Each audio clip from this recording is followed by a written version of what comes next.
बिस्मिल्लाहिर्रहमानिर्रहीम। अस्सलाम वालेकुम। मेरा नाम है मुनव्वर हुसैन और मुनव्वर केमिस्ट के नाम से मेरा यूट्यूब चैनल आप मुलाहिज़ा फरमा रहे हैं। प्यारे बच्चों, हमने मोल कॉन्सेप्ट को शुरू किया हुआ है बाय द वे, ठीक है। हमने मोल कॉन्सेप्ट और एवोगैड्रो दोनों को स्टडी कर लिया है अपने पिछले 2 लेक्चर्स के अंदर, ठीक है। हमने मोल के जितने भी फार्मूले होते हैं उनकी जो फार्मूले निकाल कर यानी उनको ड्राइव किया होता है वो भी देख लिया था। आज हमने उनको अप्लाई करना है, इसलिए मैंने टॉपिक का जो नाम है वो रखा है concept of mole and Avogadro number की एप्लीकेशंस। यानी हम केमिस्ट्री के अंदर हम इन फार्मूलों को जो हमने पहले ऑलरेडी डिस्कस कर लिए थे पिछले लेक्चर के अंदर, उनको कौन कौन से न्यूमेरिकल सॉल्व करने के लिए अप्लाई करते हैं वो देखना है, ठीक है। हमारा आज का लेक्चर जो है वो आपके कह लो कि जितने भी ट्रिकी क्वेश्चन होते हैं जो कि आगे एमडी कैट में, ई कैट में, इनम्स में या इंडियंस के जो नीट टेस्ट होता है या और कई आईआईटी का टेस्ट वगैरह होता है, उनके अंदर जितने भी इस टॉपिक से मुतल्लिका न्यूमेरिकल्स आ सकते हैं 2 नंबर का शॉर्ट न्यूमेरिकल यानी एमसीक्यूज के तौर पर, ठीक है, वो सारे के सारे इंशाल्लाह हमने उनको डिस्कस करना है कि सॉल्व कैसे किए जाते हैं। मैं आपको छोटे छोटे से तरीक़ाकार बताऊंगा, ठीक है, जो कि आपको आज से पहले पता नहीं होते। यानी आपको सिंपल बुक वाला रीड करवा दिया जाता है, ठीक है, लेकिन आपको अगर कोई अननोन सा न्यूमेरिकल दे दिया जाए, अननोन सा डाटा दे दिया जाए, ठीक है, तो उसके बाद आपने उनको उसमें से कैसे चीज़ों को फाइंड आउट करना होता है वो हमने देखना है, ठीक है। जैसा कि मैंने यहाँ पर दिया हुआ भी है, अगर आपसे पूछा है बच्चों ऐसे करो, आपको 1 किलोग्राम वाटर दे दिया, ठीक है, बताओ उसमें कितने नंबर ऑफ इलेक्ट्रॉन पाए जाएंगे, ठीक है। तो 1 केजी वाटर के अंदर कितने इलेक्ट्रॉन पाए जाते हैं ये क्वेश्चन है और इसके 4 ऑप्शन दिए होंगे, ठीक है, आपको एमसीक्यूज के तौर पर। तो आपने उसको हल कैसे करना होता है या निकालना कैसे होता है ये डिस्कस करना है, ठीक है। बहुत ही आसान तरीका कार है, मुश्किल नहीं। आ जाओ शुरू करते हैं। 1 kg ऑफ वाटर है, ठीक है, उसमें से नंबर ऑफ इलेक्ट्रॉन फाइंड करने हैं। एक बात याद रखिएगा, इस कह लो कि पहले चैप्टर के अंदर जितने भी न्यूमेरिकल आपने सॉल्व करने हैं, ठीक है, मोल के बाद वाले एवोगैड्रो नंबर वाले, ठीक है, उनमें सबसे पहला का जो काम होता है या तो उसने मोल दिए होते हैं आपको या आपने खुद मोल को फाइंड करना होता है, ठीक है।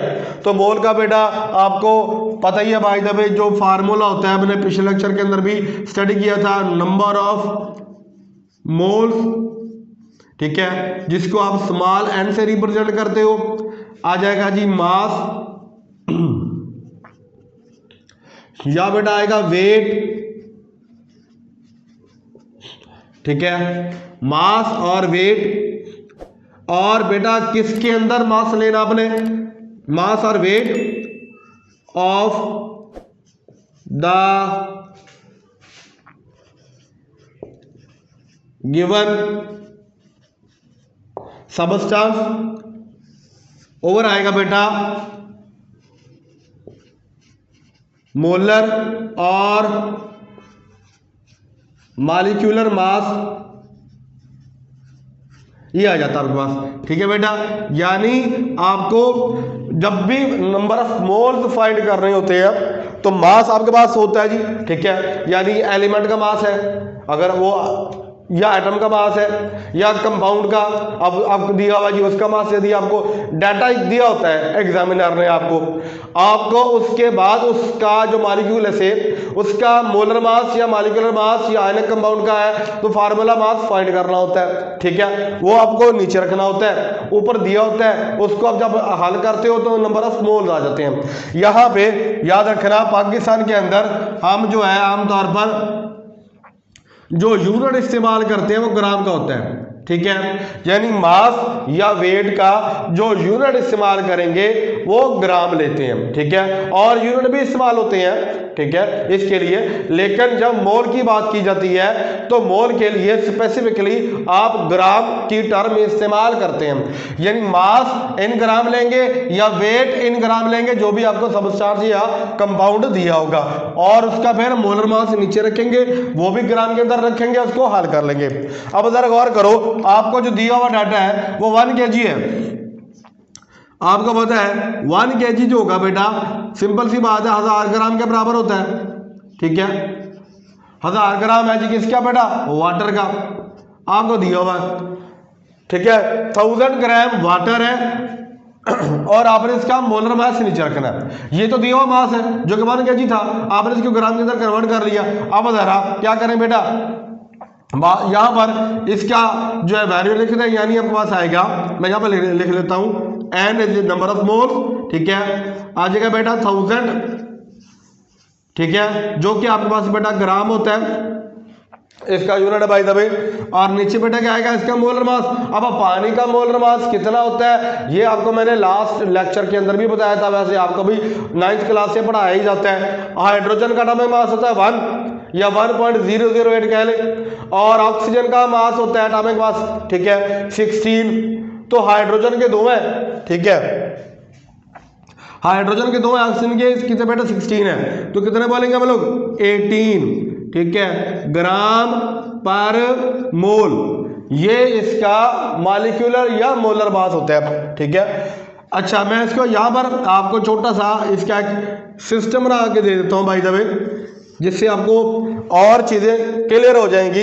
यानी मैंने ये पूछा आपसे कि वाटर है, इसका मैं एक स्ट्रक्चर खोल के लिख दूंगा ऐसे, चले बाकी को मैं वैसे लिख देता हूँ ऐसे करके।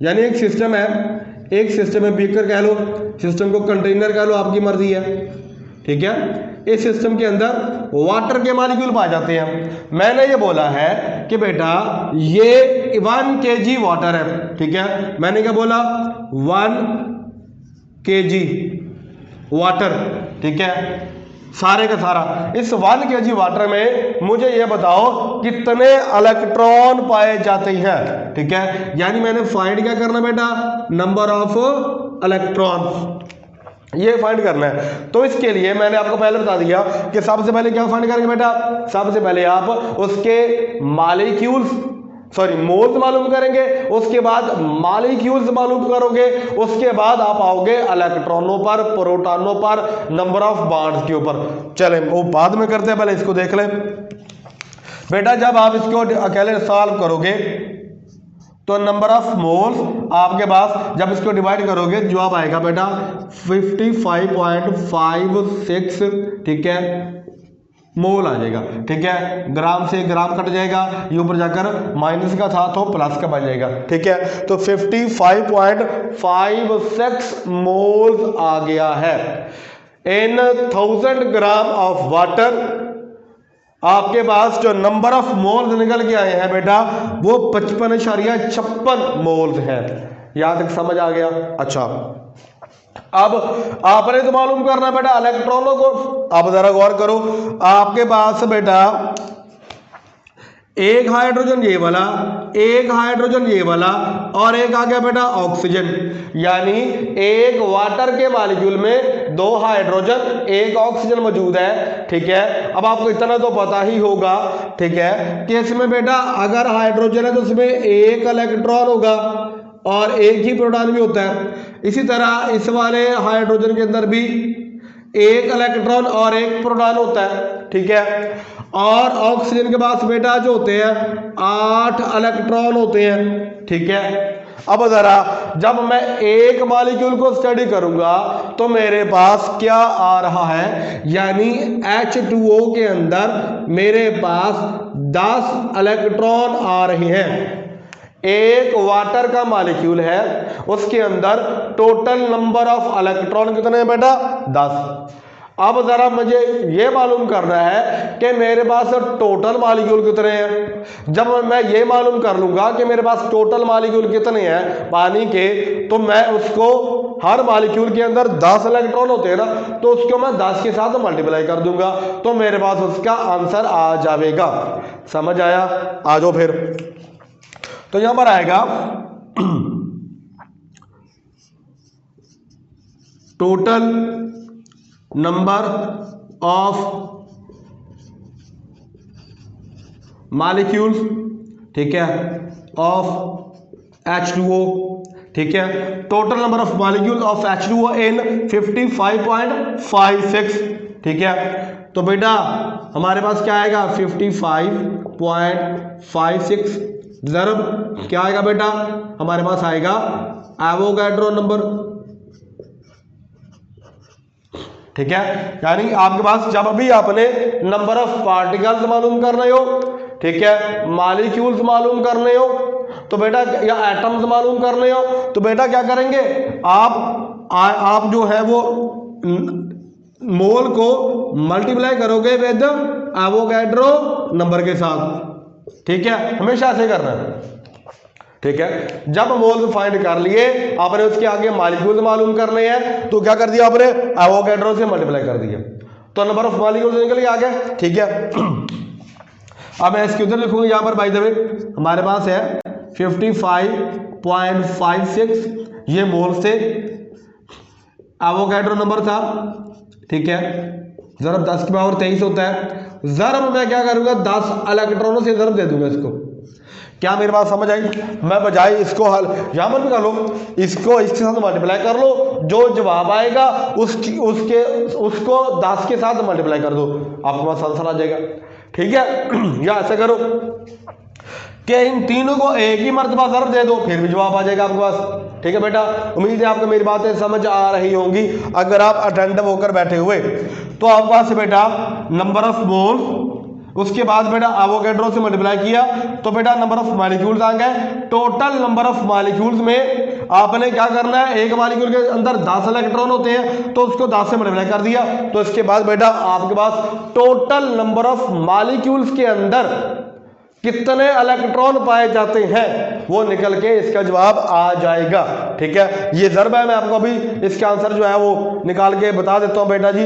इसको जब मल्टीप्लाई करेंगे हम लोग तो इसका आंसर आएगा बेटा 3.344, इसका बेटा आंसर आएगा 3.344 ज़रब 10 की पावर 26 इलेक्ट्रॉन, ये इसका आंसर आ गया बेटा जी। लो जी, आंसर आ गया आपके पास, total number of electron present in 1000 gram of water.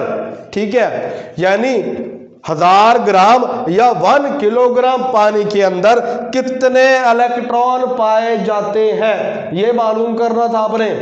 ये मैंने एक आपको रफ सा डाटा देकर इसलिए ये वाली एग्जांपल समझाई है, अगली भी समझाऊंगा जो 1 2 3 है। ठीक है, ताकि बेटा आपका जो कंसेप्ट है वो बिल्ड हो, आपका कॉन्फिडेंस ज्यादा बूस्ट हो, और आप जो है इस तरह के जो भी डाटा आ जाए आपको, ठीक है, बुक से मुतल्लिका हो ना हो, आप उसके बाद ये वाले फार्मूला लगाकर उसको निकाल सके। अच्छा, मैं आपसे एक छोटा सा सवाल पूछूंगा और वो ये है, मुझे ये बताओ कि अगर मैं इसके अंदर टोटल नंबर ऑफ बॉन्ड्स मालूम करना चाहता हूं तो वो कैसे फाइंड करूंगा। ठीक है, मैं लिख देता हूं, छोटा सा साथ में हिंट भी दे देता हूं। ठीक है, यानी सारे डाटा को आप ऐसा नहीं करेंगे, देखो इस एक मॉलिक्यूल में कितने बॉन्ड है, 2, देखो ना 2 बॉन्ड है ना। ठीक है, तो बेटा क्या करेंगे, इसको इससे मल्टीप्लाई करेंगे, टोटल मॉलिक्यूल्स आ जाएंगे। ठीक है, टोटल मॉलिक्यूल्स जब आएंगे बेटा एवोगैड्रो से मल्टीप्लाई करोगे। ठीक है, और फिर 2 से ज़रब दोगे तो जवाब आ जाएगा। ये आपने खुद देख रहे हैं, ये खुद कर लीजिएगा। ठीक है, सवाल जो था वो मैंने ये पूछा था कि बताओ टोटल नंबर ऑफ इलेक्ट्रॉन कितने हैं, समझ आ गई। अगर मैं आपसे ये पूछूं 1 किलोग्राम वाटर के अंदर बताओ मुझे कितने ऑक्सीजन पाए जाते हैं, तो देखो बेटा हमारे पास 2 हाइड्रोजन है एक मॉलिक्यूल में और 1 ही ऑक्सीजन है, तो जितने मॉलिक्यूल होंगे उतने ही ऑक्सीजन पाए जाएंगे।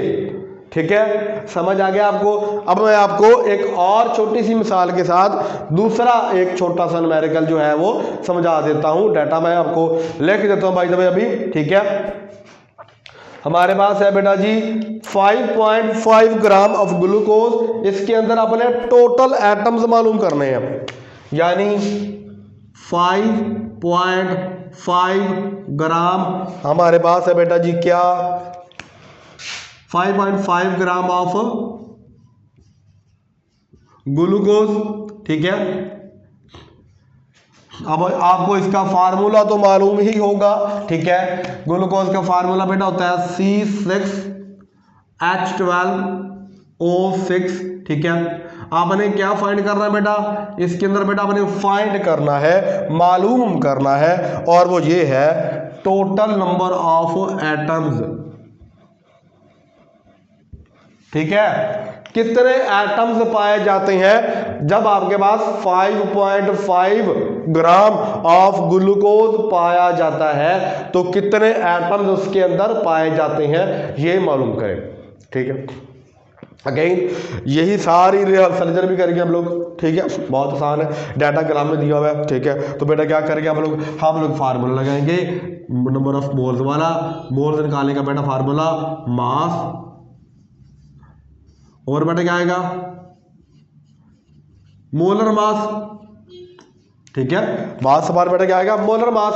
अच्छा, मास कितना जी आपको दिया हुआ बेटा, मास आपको दिया हुआ है 5.5 ग्राम। ठीक है, और बेटा मोलर मास बेटा आपको कितना दिया हुआ जी, मोलर मास आपने निकाला है, यही तो होता है मॉलिक्यूलर मास या मोलर मास। ठीक है, और अगर आने के बाद इसका फार्मूला मास आपने खुद निकालना होता है कितना बनता है। ठीक है, अब वो कैसे निकालते हैं, you have to remember your atomic masses जो कि कॉमन है बाय द वे। अब मैं आपको ये पहले भी बारह हम लोग बात कर चुके हैं, कार्बन, हाइड्रोजन और ऑक्सीजन। कार्बन का जो एटॉमिक मास होता है बेटा वो 12 होता है, हाइड्रोजन का जो एटॉमिक मास होता है बेटा वो 1 होता है, और ऑक्सीजन का बेटा 16 होता है, 16 एटॉमिक मास होता है। ठीक है, अच्छा कार्बन के कितने एटम पाए जाते हैं इस मॉलिक्यूल के अंदर, 6 है जी, तो 6 के साथ मल्टीप्लाई करेगा। हाइड्रोजन के कितने एटम्स पाए जाते हैं इस मॉलिक्यूल के अंदर, ठीक है 12, साथ में जमा की अलामत आएगी। ठीक है, यानी जब एक एलिमेंट से दूसरे एलिमेंट में जाना है, दरमियान में उसको दोनों को ऐड करना है, दोनों के एटॉमिक मासेस को जमा करना है, ऐसे कह दो। ऑक्सीजन देखिए जरा, इसमें 16 बेटा, तो 6 से मल्टीप्लाई करेगा, और ये बन गया बेटा प्लस का साइन दरमियान में। जरा इसको आप 12 को 6 से मल्टीप्लाई करें, फिर ये तो 12 आ गया। ठीक है,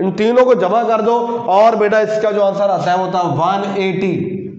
ठीक है, 180 ग्राम पर मोल, ऐसे करके। ठीक है, अब जरा देखें, ग्राम से ग्राम बेटा कट जाएगा, मोल ऊपर जाकर प्लस का हो जाएगा।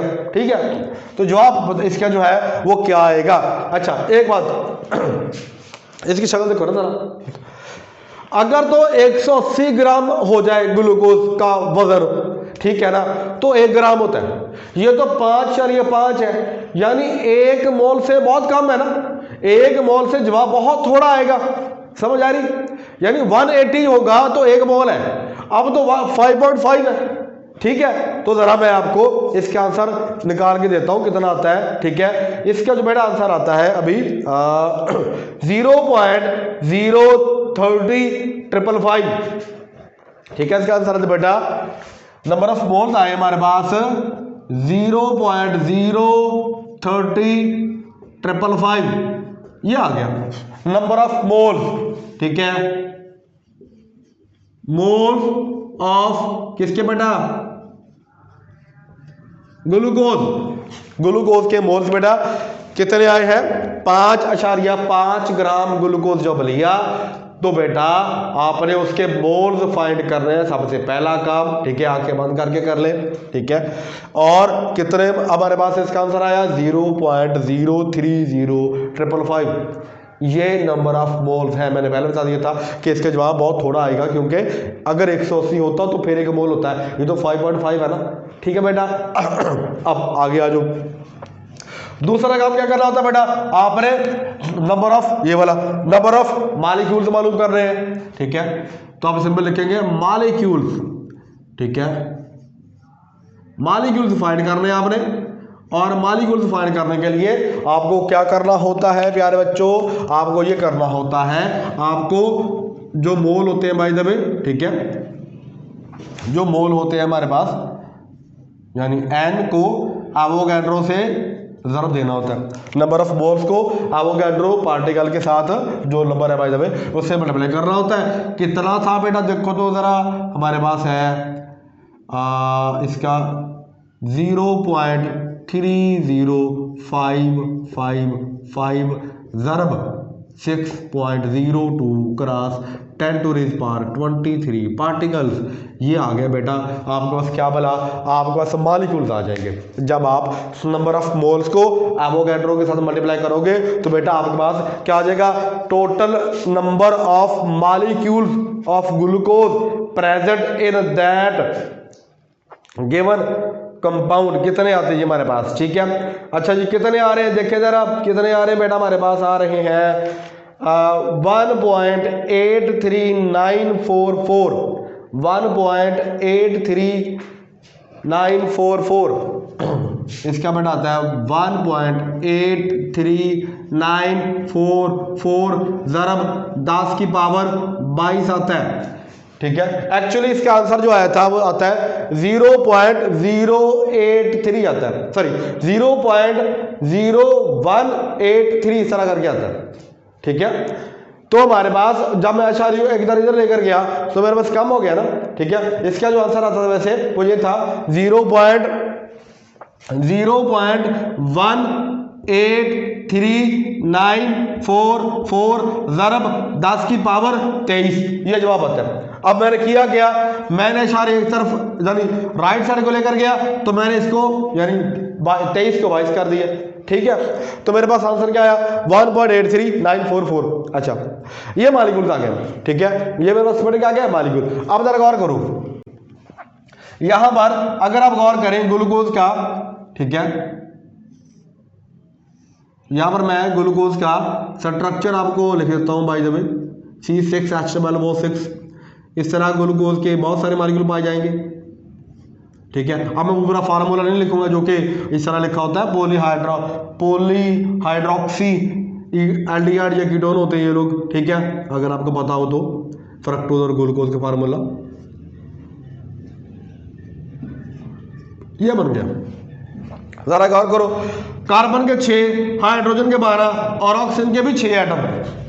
ठीक है, यानी एक मॉलिक्यूल में 6 कार्बन के एटम आ जाते हैं, 6 ही पाए जाते हैं बेटा ऑक्सीजन के एटम और 12 एटम पाए जाते हैं बेटा आपके पास हाइड्रोजन के। टोटल कितने पाए जाते हैं बेटा, टोटल पाए जाते हैं 24 एटम्स इन वन मॉलिक्यूल।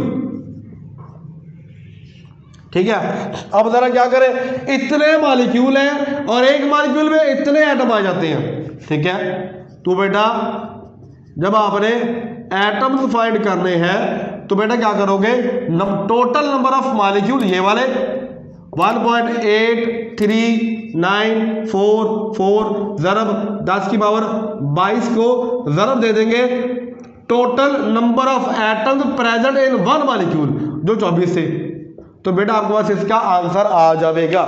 ठीक है, 24 एटम है एक मॉलिक्यूल के अंदर, ये सारे मिला के इतने मॉलिक्यूल है, इनको ज़रब दे दो बेटा आंसर आ जाएगा। अच्छा इसको ज़रब दे जरा, तो हमारे पास इसका जो आंसर बेटा आता है वो होता है जी 4.414 ज़रब 10 की पावर 23 आता है, 24 2 होता है 23। ठीक है बेटा, ये हमारे पास आंसर आ गया है टोटल नंबर ऑफ एटम्स किसके बेटा, टोटल नंबर ऑफ एटम्स किसके आए, ग्लूकोज के। ठीक है, 4.414 ज़रब 10 की पावर कितना बना 23। ये टोटल नंबर ऑफ एटम्स है जो कि 5.5 ग्राम ग्लूकोज के अंदर पाए जाते हैं। क्या बेटा यहाँ तक समझ आया। देखो क्या कर रहा हूँ मैं, बहुत सिंपल है, मैं पहले मोल्स निकाल रहा हूँ, फिर मॉलिक्यूल्स निकाल रहा हूँ यानी पार्टिकल, उसके बाद आप इलेक्ट्रॉन निकालो, एटम्स निकालो, बॉन्ड्स निकालो। ठीक है, आयन्स भी निकाल सकते हैं। ठीक है, अगला हमारा जो क्वेश्चन है वो आयन से मुतल्लिका ही है, चलो वो भी निकाल लेते हैं। ठीक है, देखते हैं डाटा इसका कौन सा जी लिखा हुआ मैंने। अच्छा जी, फिर 0.55 ग्राम है डाटा। क्या कहता है जी हमारे पास, इसको यहाँ से बंद कर दें ये वाला हमारा। ठीक है, 0.55 ग्राम। ठीक है, किसका दिया हुआ है, sodium carbonate of Na2CO3। Sodium carbonate का ये वाला बेटा डाटा दिया हुआ है वो कहता है फाइंड क्या करना है बेटा, फाइंड करना है नंबर ऑफ आयंस कितने पाए जाते हैं। ठीक है, यानी आपको सोडियम कार्बोनेट का 0.55 ग्राम जो है वो दे दिया और आपसे पूछा ये क्या है, वो बताओ इसके अंदर टोटल कितने ग्राम जो है वो टोटल कितने आयन पाए जाते हैं। ठीक है, तो बेटा हमारे पास फार्मूला वही लगेगा, सबसे पहले अपने क्या करना, फाइंड मोल्स फाइंड कर रहे हैं। ठीक है, तो यहाँ पर लिखूंगा मैं n नंबर ऑफ मोल्स। अब मैं फार्मूले की जगह पर इसका डाटा डायरेक्ट पुट कर दूंगा, विच है 0.55 ग्राम इसके हमारे पास क्या लो कि दिया हुआ है, गिवन डाटा है। अब आपने इसका निकाला है, ठीक है, मास। ठीक है, क्योंकि ये आयनिक कंपाउंड है तो इसका जो मास होगा फार्मूला मास होगा। ठीक है, अच्छा जी, सोडियम है, कार्बन है, ऑक्सीजन है, इसके 3 है, इसके 2 है।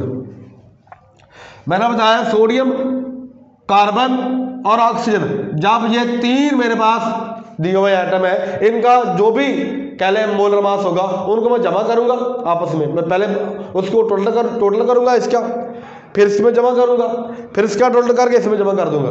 ठीक है, यानी तीनों का एटॉमिक मास में जितने एटम्स पाए जाते हैं उसके साथ मल्टीप्लाई करने के बाद जमा कर दूंगा। जैसा कि इसके बेटा 23 एटॉमिक मास है 23, और कितनी मर्तबा ये पाया गया है इस फार्मूले के अंदर 2 टाइम, तो 2 से ज़रूर दे दूंगा मैं, जमा। कार्बन का बेटा 12 होता है, एक ही मर्तबा पाया गया तो उसको छोड़ दो, यानी जिसका कुछ नहीं होता उसका एक ही होता है। अब यहां पर देखो ऑक्सीजन का बेटा 16 एटॉमिक मास है और ज़रूर दूंगा मैं 3 के साथ। ठीक है, अब जरा देखें, ये बनेगा बेटा 16 3 पर 48। ठीक है, ये बनेगा 46, इतना है 23 और 23, ये बनेगा 46 प्लस 12 प्लस 48, तो इसका आंसर बेटा कितना आएगा 106, 106 आ जाएगा।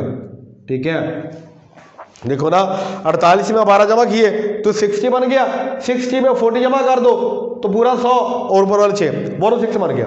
ठीक है, यानी हमारे पास जो फार्मूला मास सोडियम कार्बोनेट का है वो आया 106 ग्राम पर मोल। ठीक है, ग्राम से ग्राम कट जाएगा भाई साहब, और बाकी जो है इसको आपने हल करना है। हल करने के बाद फिर आपने इसके आयंस जो बनेंगे वो निकाले। ठीक है, या पहले मॉलिक्यूल निकाल के उसके बाद आयन निकालेंगे। ठीक है, अब इसको हल करके देख लेते हैं बेटा कितना इसका आंसर आता है। अच्छा, इसका बेटा जी हमारे पास है बल्कि ऐसा करें, इसको डायरेक्ट कर लें, वो तुम्हारे साथ बता दिया ना मैंने। ऐसा करते हैं हम लोग, ऐसा करें इसके साथ ना, यानी 0.55106 ग्राम तो मैंने उड़ा दिया ना, और ये कर लो। ठीक है, यानी आप भाई करनी तो जरा भी है ना, बाद में इसको हल करने के बाद जो आंसर आएगा इसके साथ मल्टीप्लाई कर दो, या ऐसे कर लो इकट्ठा, यानी इसको इस पर डिवाइड करो और साथ में मल्टीप्लाई कर दो, तो भी आपके पास जो नंबर ऑफ मॉलिक्यूल्स या पार्टिकल्स होते हैं, इस केस में मॉलिक्यूल तो नहीं होंगे, मॉलिक्यूल ये वाला हमारे पास आयनिक कंपाउंड है भाई साहब। ठीक है, तो ये वाला बेटा क्या आएगा फार्मूला, जितने उसके पॉजिटिव या नेगेटिव आयन आएंगे वो बाद में फाइंड करेंगे, लेकिन इसको इसके साथ मल्टीप्लाई करोगे तो आपके पास पार्टिकल्स आ जाएंगे। ठीक है बेटा, अब इसको हल करो जरा और मुझे बताओ इसका आंसर आपके पास क्या आता है। मेरे पास बेटा इसका आंसर आ रहा है बेटा 3.123। ठीक है, 3.1235 इसका बेटा आंसर आता है 3.1235 ज़रब 10 की पावर 21। ठीक है, ये मेरे पास जो है वो क्या बने हैं, total number of Na2CO3 present in 0.55 ग्राम। ठीक है, यानी 0.55 ग्राम के अंदर जो सोडियम कार्बोनेट दिया हुआ है उसके अंदर कितने सोडियम कार्बोनेट, ठीक है, वो के फार्मूला यूनिट्स पाए जाते हैं, कितने हैं बेटा, इतने। ठीक है, Na2CO3 के फार्मूला यूनिट्स 3.1235 क्रॉस 10⁻21 इतने पाए जाते हैं। अब जरा गौर से देखो प्यारे बच्चों, अगर मैं आपको यहां से छोटा सा एक सिस्टम बना दूं और उसमें रख दूं क्या बना, Na2CO3, जब ये टूटेगा अपन यानी अपने आयन में डाइसोसिएट होगा तो बेटा बनेगा Na पॉजिटिव, ठीक है, और CO3 नेगेटिव, इस तरह करके। अच्छा, सोडियम के 2 थे, 2Na पॉजिटिव। जरा गौर करो कितने आयन बनते हैं जब एक सोडियम कार्बोनेट टूटता है। 2 ये वाले, एक ये वाला, 3 आयन बने। सोडियम कार्बोनेट जब आयनाइज होगा तो उसमें से तो टोटल 3 आयन बनते हैं, 2 सोडियम पॉजिटिव वाले और 1 कार्बोनेट नेगेटिव वाला, ठीक है, समझ आया बेटा। Na2CO3 को तोड़ा, ये वाले आयन बन गए, जब ये कंबाइन करेंगे तो दोबारा से ये हमारे पास सोडियम कार्बोनेट मिलके बना देंगे, इसलिए मैंने रिवर्सिबल का साइन डाल दिया, आगे भी जाएगा पीछे भी आएगा, आयनाइज भी होगा, दोबारा से रिकंबाइन भी करेगा। Is that clear? हमने फाइंड क्या करना था, फाइंड ये करना था, बताओ 0.55 ग्राम के अंदर कितने आयन बनते हैं। उसके लिए सबसे पहले अपने मोल्स निकाले, मोल्स निकालने के बाद आपने उसकी टोटल नंबर ऑफ Na2CO3 निकाले, जब वो निकल आए तो एक के अंदर 3 आयन बनते हैं, तो इसको 3 को इसके साथ मल्टीप्लाई कर दो, जवाब आ जाएगा, ठीक है। जब आएगा बेटा 3 आयन, ठीक है, अगर आप इसको 3 के साथ मल्टीप्लाई करोगे, ठीक है, तो बेटा बताओ इसका आंसर क्या आएगा। क्यों बच्चों बताओ जरा। अच्छा, 3 को 3 से मल्टीप्लाई करेंगे तो 9 हो जाएगा, तो 9 पॉइंट समथिंग आगे आ जाएगा, इसका आंसर ऐसे ही है। चलो देख लेते जी, 9.3707, इसका आंसर आता है 9.3707 ज़रब 10 की power 21, that is your answer. समझ आया बेटा? यानी 0.55 ग्राम के अंदर जो सोडियम कार्बोनेट था, ठीक है, उसके अंदर कितने आयन पाए जाते हैं। उसके लिए बेटा आपने क्या किया, सबसे पहले मोल्स निकाले, फिर नंबर ऑफ पार्टिकल निकाले, उन टोटल नंबर ऑफ पार्टिकल को आपने क्या किया, जितने आयन बनते एक कह लो के फार्मल यूनिट के वो 3 बनते हैं, उसको 3 से ज़रब कर दिया, जवाब आ गया, ठीक है। यहाँ पे लिख रहे हैं आयन, ठीक है बेटा जी। उम्मीद है आपको समझ आ गई होगी, ठीक है। अब मैं आपको 1 या 2 एग्जांपल और है वो करवा देता हूं, ताकि फिर आपका किसी भी मुतल्लिका कोई यानी किसी भी कह लो कि तरह का कोई भी मुश्किल सवाल आ जाए तो आप उसको आसानी से सॉल्व कर लें, ठीक है। इसको आप नोट कर लें। मैं आपको एक और छोटा सा इसी तरह का जो शॉर्ट क्वेश्चन के तौर पे या MCQ के तौर पे आता है न्यूमेरिकल, वो करवाने लगा हूँ, ठीक है। इसको नोट कर लें जी बेटा। अब हमारे पास है एक और क्वेश्चन है और सवाल है जी बेटा, ये वाला आपके बोर्ड एग्जाम के अंदर आया हुआ है, ठीक है। ये वाला क्वेश्चन आपको बोर्ड एग्जाम के अंदर आया हुआ है, ठीक है, याद रखना।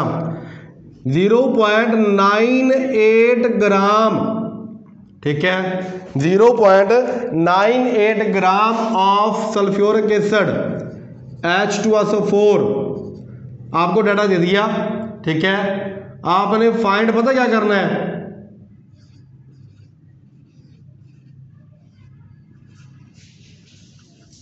ऑक्सीजन एटम्स कितने पाए जाते हैं इसके अंदर मालूम करें जी, ठीक है बेटा। आपने मालूम करना है कि इसके अंदर कितने ऑक्सीजन के एटम हैं जो कि पाए जाते हैं। समझ आया बेटा? इसके अंदर कितने ऑक्सीजन के एटम है जो कि पाए जाते हैं, वो अपने फाइंड करने हैं। चलो फिर देख लो क्या करना है। आपने सबसे पहले इसके मोल्स निकाले हैं, उसके बाद इसके नंबर ऑफ पार्टिकल्स निकाले हैं टोटल। फिर आपने देखना एक पार्टिकल के अंदर कितने ऑक्सीजन है, उसको टोटल के साथ मल्टीप्लाई कर देना, जवाब आ जाएगा। चलो कर लो फिर। तो आप करेंगे बेटा क्या बोला, नंबर ऑफ मोल्स निकालोगे, ठीक है, जिसका formula mass one molar mass होता है, ठीक है। आपने हर मरतबा ही लिखना है, मैंने आपको 2-3 मरतबा लिख दिया, मैं वो बार बार रिपीट में नहीं लिख रहा, थ्योरेटिकली उसका डाटा एंटर कर रहा हूँ, लेकिन क्योंकि आपने तो एक ही सवाल हल करना होता है ना बोर्ड के अंदर, तो उसमें आपने पूरी ABCD लिखनी होती है, ठीक है, ताकि आपके नंबर कट जाने का जो खतरा होता है वो बिल्कुल ही जीरो हो जाए। यहाँ पर बेटा नंबर ऑफ मोल्स निकालने के लिए इसका दिया हुआ डाटा कितना है, 0.98 ग्राम, ठीक है। अब आपको इसका मोलर मास तो फाइंड करना ही होता है, ठीक है। जितने भी कॉमन इस चैप्टर के अंदर एटम्स इस्तेमाल होते हैं, एलिमेंट सॉरी, ठीक है, उनके आगे एटम होते हैं, उनका जो एटॉमिक मास होता है वो आपको याद करना होता है, ठीक है। सिंपल है, वैसे चंद एक ज्यादा नहीं है। H2SO4 हाइड्रोजन का 1 होता है, या प्रीसाइजली बोलो तो 1.008 होता है, ठीक है। अब एक हाइड्रोजन का 1 है तो यहां पर 2 आ जाएगा, 2 एटम भी तो मौजूद है ना। सल्फर का 32 होता है एटॉमिक मास, ऑक्सीजन का बेटा होता है 16, 4 से कर देंगे ज़रब, ठीक है, तो 64, ये बना 64, ठीक है। इसमें जमा कर दो 32 को, इसको चलो राउंड ऑफ करके ऊपर वाला इशारे खत्म करें, 2 ही लिख लो, ठीक है। 64 में 32 जमा करके ये 2 जमा कर दो, आंसर आएगा इसका क्या बोला, 98, ठीक है। तो बेटा आएगा 98 ग्राम पर मोल, ठीक है। हर मोल के लिए इतने ग्राम जो है वो रखता है सल्फ्यूरिक एसिड अपना वजन, ठीक है बेटा। अब आपको पता है ग्राम से ग्राम उड़ जाएगा, मोल ऊपर जाकर जमा बन जाएगा। इस बार क्लियर, मेरी बात समझ आ रही है। अब आपको पता है ये वाला क्या है, गौर करो, ये 98 है, ये 0.98 है, ये 98 है, ये 0.98 है। क्या बेटा इसका आंसर आएगा, मुझे बता सकते हैं या नहीं, ठीक है। तो बेटा इसका आंसर आएगा 0.01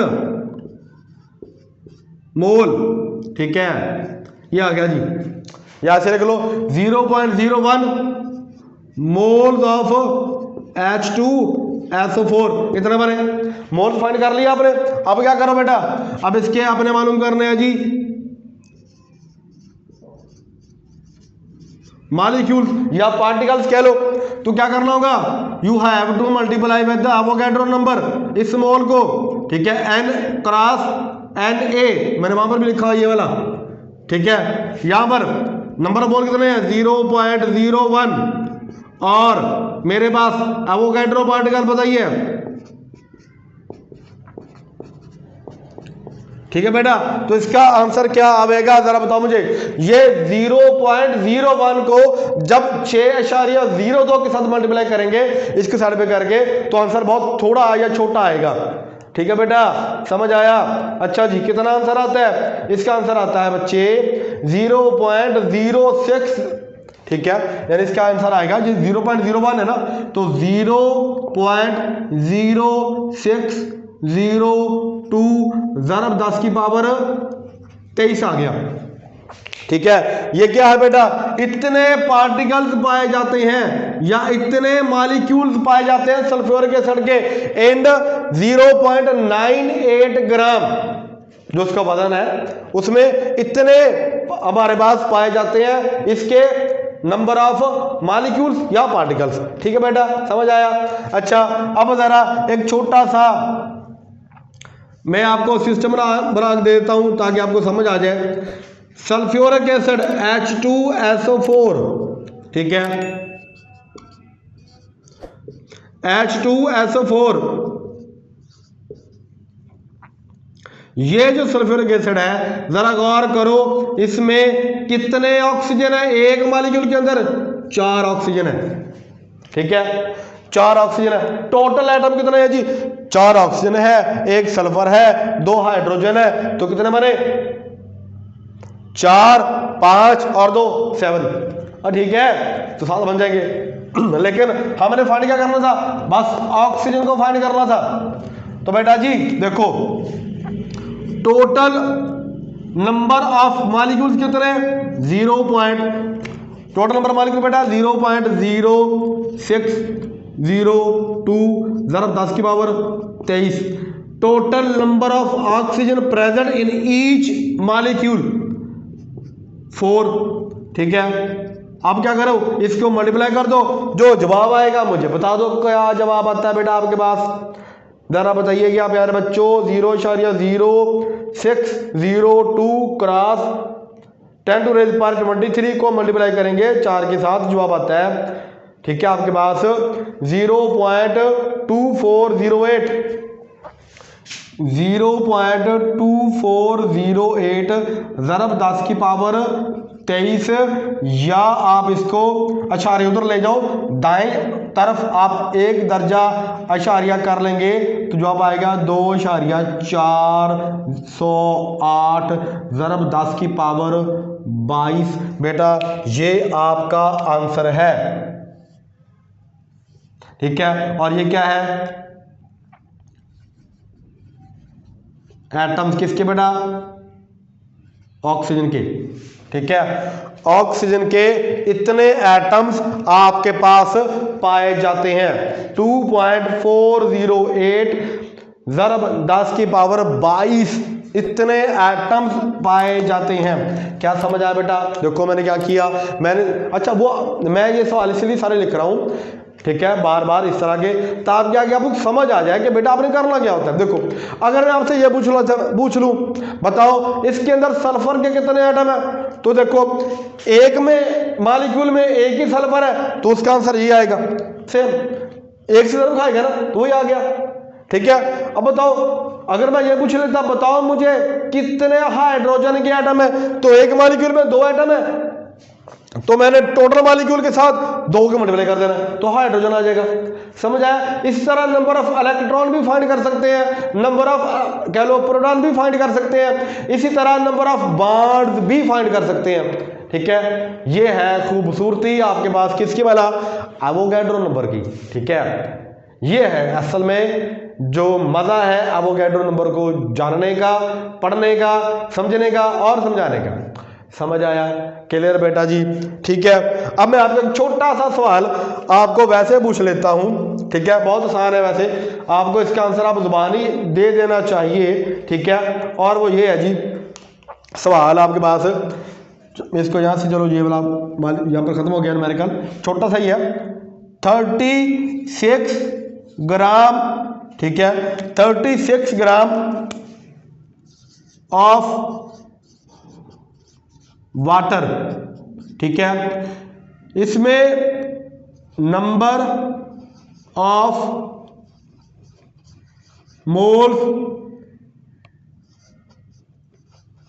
फाइंड करो कितने हैं। ठीक है, यानी नंबर मोल कितने हैं जी। ठीक है, 36 ग्राम पानी है, बताओ इसके अंदर कितने मोल पाए जाते हैं। बहुत ही आसान है, ये जुबानी सवाल है, हल करने वाला है नहीं। देखो ना, वाटर का मैंने यहाँ पे मेरे ख्याल में रेज कर में लिखा था, वाटर का जो मोलर मास होता है कितना बताया बेटा मैंने आपको, 18। एक पानी का मोल कितने ग्राम रखता है, 18 ग्राम। इधर कितने ग्राम दिए देखो भला प्यारे बच्चों, इधर कितने ग्राम दिए हुए हैं, 36 ग्राम। 18 को डबल कर दो तो बेटा 36 ग्राम आ गया, है ना, ऐसा ही है। तो अब बताओ मुझे कितने मोल होगा इसके, हम कह नहीं सकते इसके 2 मोल है, सिंपल। ठीक है, 36 ग्राम पानी में पानी के 2 मोल होते हैं। ठीक है, अगर मैं ये पूछ लूं बताओ, यानी मैं दूसरा सवाल पूछ लूं, एक ये वाला सवाल था, दूसरा ये सवाल है, टोटल आपके पास बेटा नंबर ऑफ मॉलिक्यूल्स कितने हैं। ठीक है बेटा, बताओ टोटल नंबर ऑफ मॉलिक्यूल कितने हैं 36 ग्राम पानी के अंदर। अब देखो एक मोल के अंदर कितने पार्टिकल होते हैं, एक एवोगैड्रो नंबर, ऐसा ही है ना, एक एवोगैड्रो नंबर बराबर होता है 1 मोल के, तो ये तो 2 मोल है, तो बेटा जस्ट डबल आ जाएगा। यानी अब लिख सकते हैं यहां पर, यानी 1 1 मोल, ठीक है, बराबर किसके आ गया, एवोगैड्रो नंबर के, तो 2 मोल, ठीक है, ये 2 एवोगैड्रो नंबर के बराबर आ जाएगा, ठीक है। और आपको पता ही है एक एवोगैड्रो पार्टिकल कितना था, इतना, ठीक है सर, 10 की पावर 23,